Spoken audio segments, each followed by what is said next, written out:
I'm wearing a continuous glucose monitor, and I recently tested the LMNT, or the LMNT, electrolyte mix, with my blood glucose monitor to see if the maltodextrin that is part of the natural flavors of the element had any impact on my blood sugar.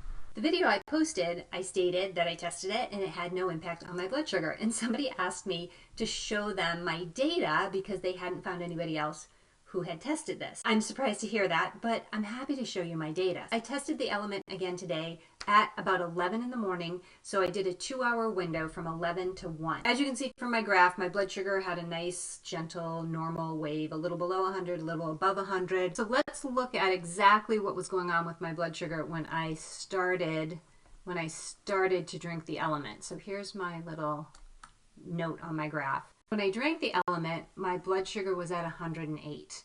Then an hour and a half later, it was at 101. So if you look at my graph, I started at 108 and then it kind of went down and it dropped down to 105, went up to 109, dropped down to 103, kind of, moved around. And then by 1 o'clock, it was at 107. As far as I can tell, based on my continuous glucose monitor, the LMNT with the supposed maltodextrin mixed into the natural flavoring doesn't have an impact on my blood sugar. It does nothing. I didn't have any other food during this time. I was specifically just testing a 2-hour window on the LMNT. And as you can see, going further, it stayed the same. It's gone down more.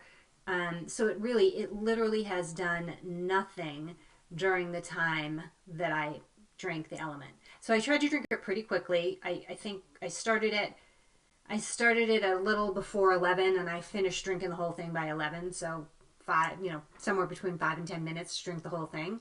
And then, as I said, my blood sugar really didn't do anything. Now, this means nothing for you. We're all very different. And so if you aren't somebody who's fit, healthy, and glucose tolerant, then you may have more of an impact from maltodextrin than I do. If you are pre-diabetic, if you have type 2 diabetes, if you have type 1 diabetes, I don't know. You would have to test this for yourself. We're all going to react to any type of food, any type of ingredient differently. So my test doesn't necessarily relate to your experience. For me, there's no impact at all from the maltodextrin. I hope that was helpful.